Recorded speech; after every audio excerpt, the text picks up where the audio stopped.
Here's a confession for y'all. My first year in business, I was making mistake after mistake. But after some research and some redirection, I realized that I was operating from an old playbook.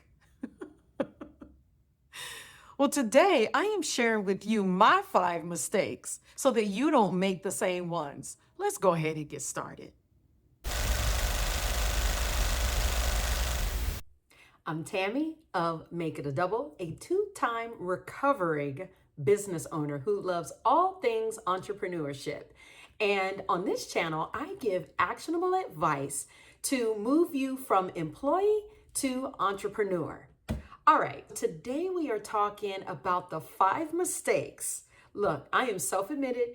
I am sharing with you guys 5 mistakes that I consistently made in my business early on in the first stages of my entrepreneurial journey. And so my hope is that you don't make the same mistakes, okay? So make sure that you stay tuned because I'm sharing all 5. I'm sure that some of you guys probably fall in to 1, 2, or maybe all 5 of them. So I'm here to help you get over that whole. I'm here to make sure that you move beyond those mistakes so that you can build the business that you love. When I think about these 5 mistakes, let me give you a great example. One of the mistakes, I talk about not defining your ideal customer. Look, y'all, I can't tell you, when I first started, I was talking to the wrong buyer. I was talking to the wrong people, right? So I was getting people, or I was attracting people who didn't have the budgets, didn't have the expertise or the experience, just all of the above. It was the wrong kind of customer, right? And so we need to make sure that we are very clear on who our intended target is. So I'll give you a great example. It's like selling reading glasses to a bunch of kids.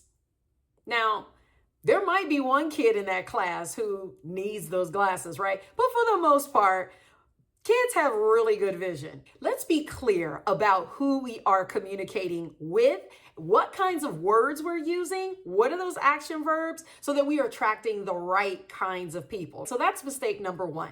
Mistake number 2 is focusing on selling. Let's focus on problem solving. Let's figure out what our customers' problems, challenges, hurdles, gaps, you name it. Let's make sure that we understand what that is and that whatever our solution is, that we are connecting the dots. That is so important when you are trying to communicate with your customer. This is not about the sales pitch, y'all. It's about being the bridge between where that customer wants to go and where they are today. And that's you. You're the bridge, right? So let's make sure that we are focusing on solving the problem and not over-indexing on any sort of selling. The third mistake we all do is we ignore our online presence. Now, look, I am self-admittedly probably one who falls in this one. And that's because technology is moving so fast. I feel like, I don't know about you guys, but I feel like I'm always having to learn some new tool or something, whether it's AI, whether it's automation or whatever. And not only that, but then also you have to deal with the algorithms of social media. If you have a social media presence, you always have to deal with the algorithms on top of that. So just making sure that you stay on top of your online presence. Concentrate on one.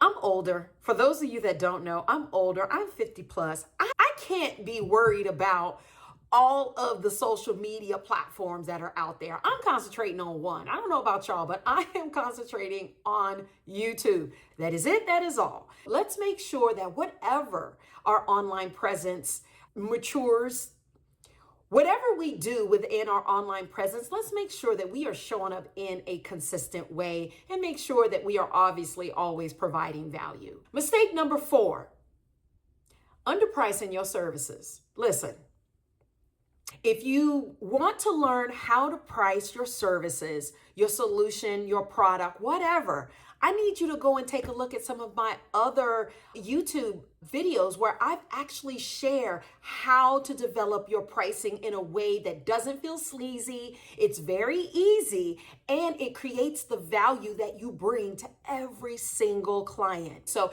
if you want to know how to price, if pricing kind of scares you, please go back and look at some of my other videos. As a matter of fact, I have one here that I will share with you above. Make sure you click on that link.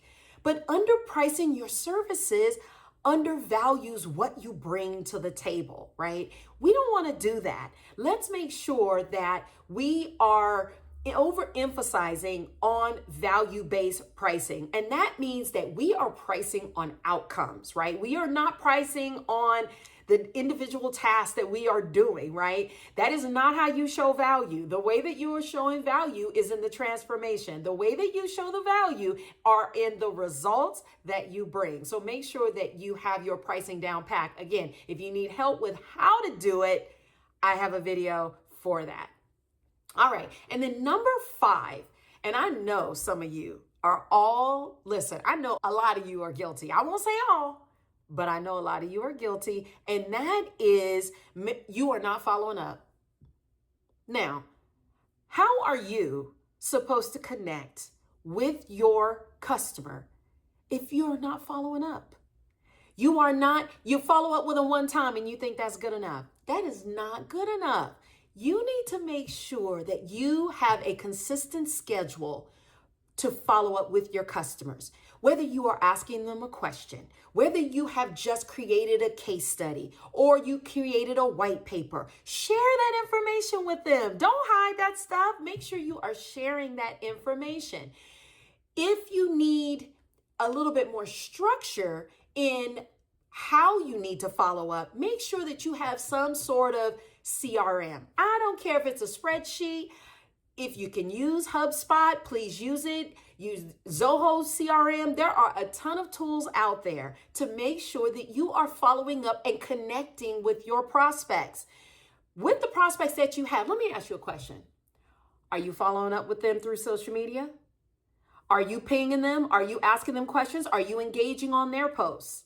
Look, I know it feels a little stalkerish, but we need to make sure that we are following up in all the ways possible. And I know that there are a ton of CRMs today that allow you to not only connect with them via email, but also connect with them via social. So look, get started, get going, right? And so that is one way that you can make sure that you always stay top of mind.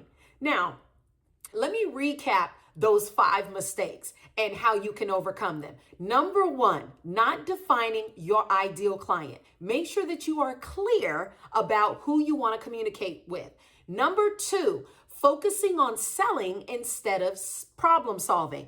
Let's make sure that we are focused on solving the problem. Again, we're trying to build the bridge between where they are today and where they want to go tomorrow. Number 3, ignoring our online presence. We're not doing that anymore. Make sure that we are showing up consistently to engage with our prospects. Number 4, underpricing your services. We're not doing that anymore because I've got something that's going to help you. So that one is easy. Go check out one of my videos on pricing and I promise you, you will get better with that. So that's one that we're already checking off that we are no longer doing. And then number 5, not following up.